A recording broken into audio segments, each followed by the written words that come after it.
Republican former governor of Virginia, Bob McDonald's in a little bit of trouble. Him and his wife, Maureen, have been indicted by a federal grand jury in relation to thousands of gifts and loans that were given to him by Jonnie R. Williams Sr., an executive of the dietary supplement company Star Scientific. Now, this is a case that's been brewing for some time, and the grand jury wants to look into the evidence and find out how legitimate the claims of corruption in this instance are. So Bob McDonald took to a press conference and he's talking about it. Obviously, he's sticking up for himself. Let's give him a chance to explain why he thinks what he did was completely legal. I come before you this evening as someone who has been falsely and wrongfully accused and whose public service has been wrongfully attacked. Earlier today, federal prosecutors filed criminal charges against me and my wife, Maureen, alleging that we violated federal law by accepting gifts and loans from Jonnie Williams, the former CEO of Star Scientific. While I deeply regret accepting these legal gifts and loans from Mr. Williams, all of these now have been returned or repaid with interest. I have apologized for my poor judgment, and I accept full responsibility for accepting these legal gifts and loans. Yeah, this is the year of very careful word choice in press conferences. Apparently, if you just keep saying that they're legal gifts, you're free of any accusations. He completely regrets taking these legal gifts because I always hate when I do completely legal shit. Actually, you dwell on it. Oh, why did I do that stuff that was okay to do? Okay, so the problem is that it's clearly corrupt, what he did. The question is it legal or is it illegal? And that line between legal bribes and illegal bribes are so blurred now that it's hard to really say one way or the other. And that's a problem. Like, he screwed up by not being savvy enough to funnel everything through a political action committee and all the campaign contributions. He took the gifts directly and the loans directly, and that was his big mistake. Yeah, so I'm not I believe in the end we will find out that what he did was actually corrupt. For looking at the evidence we have right now, I don't think it's an it's not done yet, the case. Open and shut? Is that what you're going to say? Open and shut, that's what I was going to say. For some reason I couldn't get to those words. But anyway, so he is saying that yes, he was given these things, but until you can prove that he actually helped out the company in some way, it's not technically corruption. Now we're going to get to some of the specifics of it and evaluate. So you need to show. But first, I'm sorry. Oh, just really fast, I want him to make his case for why this wasn't a case of government corruption, but just a friend helping out a friend. I repeat again emphatically that I did nothing illegal for Mr. Williams in exchange for what I believe was his personal friendship and his generosity. I never promised, and Mr. Williams and his company never received any government benefit of any kind for me or from my administration.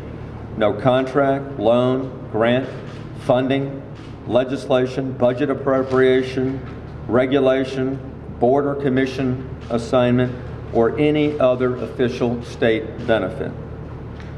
I never promised or attempted to influence anyone to give Mr. Williams or his company any official state benefits. So if you look, can we get a freeze frame of them? Because if you look at them, they all look like the same person, but just dressed differently. Like his wife looks like the female version of him, and her daughter looks like the younger version of her. Yeah. Right? They all look like the same person, but in different manifestations of themselves, right? So they? On face alone, corrupt. But so what you're saying is, Jonnie, that they have to prove a quid pro quo, right? So I gave him this money, so he would do this for me. But so what all they can prove right now is he definitely gave them money. Yes, so he took money from this guy, and so it was they're trying to say it was a loan. We're going to repay it with interest and all that stuff.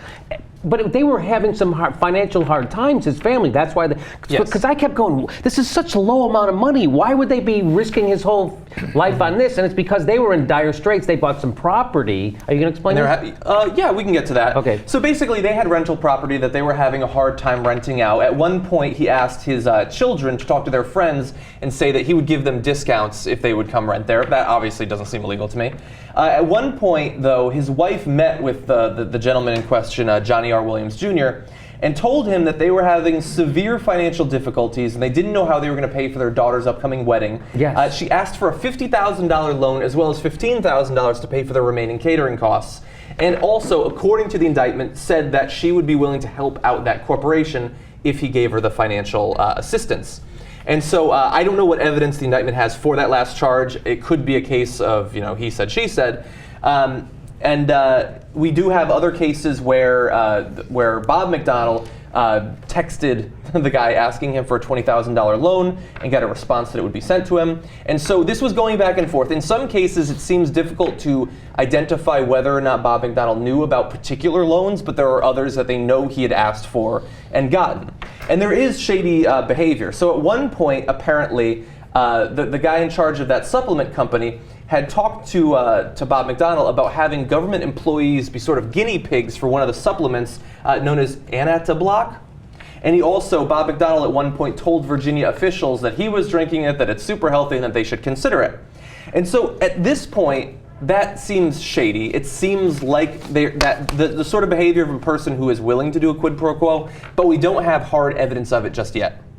Okay. The other thing is that I guess Williams had some sort of company event at the mansion of the governor's office. Yes. Which it seems small time. I mean, it's like saying, hey, you give me a nice little, chunk of change, you can hang out at the governor's mansion and look cool, and maybe that raises the profile of your company. Yeah. So as far as quid pro quo goes, it seems fairly minor leagues here to me. But it's definitely corruption. I mean, I think it's minor corruption, but it's definitely corruption. Look, this defense that it's a loan is total nonsense. I mean, they got the money. These are not real loans. There are no loan documents drawn up. There's nothing. There's no payment on these loans until they were caught. Right. So when they were caught, they're like, all of a sudden it's a loan before it was a gift.